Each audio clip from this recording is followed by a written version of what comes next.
Vendredi, voici à quoi pourraient ressembler les rues de tout le pays. La France se reconfine avec des exceptions pour les seuls départements d'outre-mer.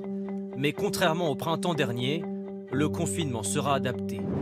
Quel droit pour les particuliers? Les réunions privées en dehors du strict noyau familial et les rassemblements publics sont interdits. Impossible de se déplacer plus d'1 heure par jour dans un rayon d'1 kilomètre, sauf cas exceptionnels. C'est le retour de l'attestation. Des mesures difficiles auxquelles les Français vont devoir s'habituer.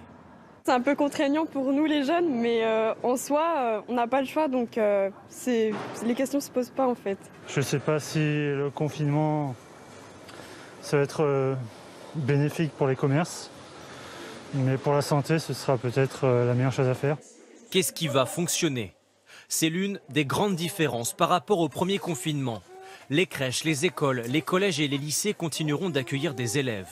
Les établissements d'enseignement supérieur doivent par contre passer aux cours à distance, sauf lorsqu'il s'agira de travaux pratiques. L'autre grande différence, c'est la possibilité pour les EHPAD de pouvoir recevoir du public et les visites autorisées en maison de retraite. Et à quelques jours de la Toussaint, les cimetières demeurent accessibles. Concernant les entreprises, le télétravail est à nouveau généralisé, sauf quand c'est impossible. Enfin, les services publics comme les mairies ou les bureaux de poste resteront ouverts. Qu'est-ce qui va fermer? À partir de vendredi, les bars et les restaurants baisseront le rideau, ainsi que tous les commerces dits non essentiels, comme les magasins de vêtements ou de chaussures. Une mauvaise décision selon le MEDEF.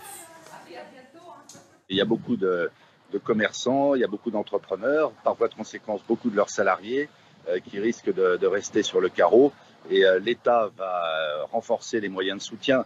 Mais enfin, ne rêvons pas, l'argent n'est pas inépuisable. Les restrictions vont durer au moins jusqu'au 1er décembre. Elles pourront être prolongées si la situation sanitaire ne s'améliore pas.